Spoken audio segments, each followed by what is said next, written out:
I'm Marin Blake, 35, a marketing manager. In Lincoln, Nebraska, living in a condo, I paid for with coffee breath and late-night decks. During a tense Monday stand-up, my phone buzzed on the conference table. A tiny siren slicing through budget talk. A text blinked across the screen from my kid's sister. Tessa, need $2,800 for prom. Send now. My jaw locked. $2,800 for a dress. A limo, a night of selfies. I typed back under the table. Earn it yourself. The reply arrived minutes later. 2 separate messages that landed, like slaps from my mother, Diane. Pay or don't call yourself family. From my father, Carl, do the right thing. Heat raced up my neck.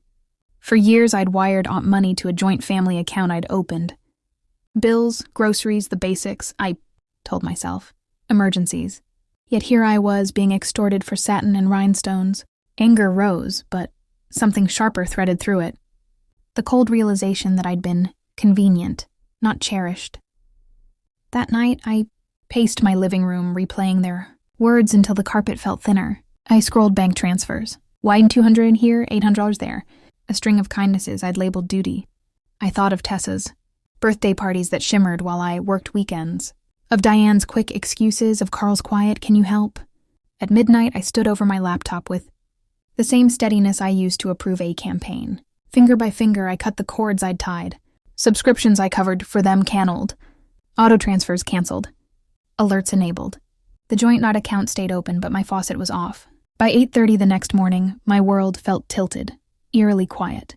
Then an email from the bank flashed urgent. Large eye transaction alert. My stomach dropped. This wasn't about prom anymore. It was a pattern, and I was finally looking. The alert said $5,000 had left the joint account at dawn. I stared at the figure, my pulse thudding. A rent money for them or another whim. Either way, it had my name on it. I needed facts, not guilt. I walked 2 doors down to legal, knocked on Ellen Ward's office. She'd have left for law school and come back, sharper. Quick favor? I asked, voice steady.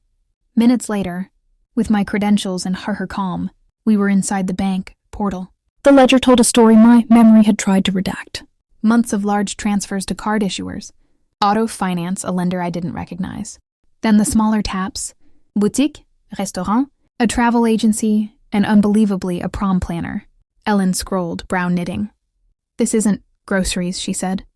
They're servicing debt and lifestyle. We pulled statements by year. The total hit like wind knocked out of me. $100,000 withdrawn since I opened the account. I remembered Diane's soft, urgent voice. Carl's just this once. Tessa's sparkle. A second mortgage surfaced in the logs.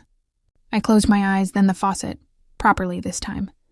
I called the bank and froze transfers, revoked cards, reset alerts. Then I wrote one careful email. The account is closed to you. I know about the withdrawals. There will be no more money. Phones detonated. Tessa first, outraged and breathless. You can't do this. We need it for what? Another dress? I asked. She hung up with a strangled sound. Diane texted paragraphs about survival. Carl sent a single line. Think about what you're doing to us. I did. Then I chose myself. I printed everything. Tomorrow I'd bring the statements to their house. I drove out to their split level at noon with a folder under my arm and the brittle calm of a sleepless night. Diane sat on the couch. Carl hovered by the window. Tessa scrolled. I laid the statements on the coffee table. I know about the second. Mortgage, I said. About the cards. About the prom planner.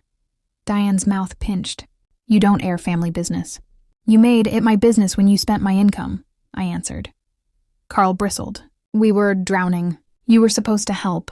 I did help, I said, tapping the totals. $100,000, that was for necessities. You used it to postpone consequences and pad Tessa in silk. Tessa finally looked up, cheeks hot.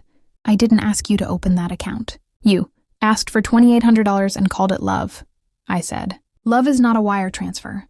Voices rose, then broke. They demanded, defended, deflected. I didn't shout back. I gathered the pages and stood. Here's the boundary. No more money. If you want my presence, it has to be in without invoices. Diane blinked, but no apology came. Carl said, then we're finished. I nodded. If that's your choice. I left, blocked numbers in the driveway, and sat until my pulse slowed. Weeks passed. A cousin? Texted. Bankruptcy filed. House listed. Tessa took a retail job. I felt grief and oxygen. I met with Ellen, closed every loophole, built a budget with my future at the center. Therapy helped me. Unhook guilt from duty. When spring came, I donated the gown I once bought. For a gala, a girl choosing thrift, twirled in it laughing. That joy that was the right.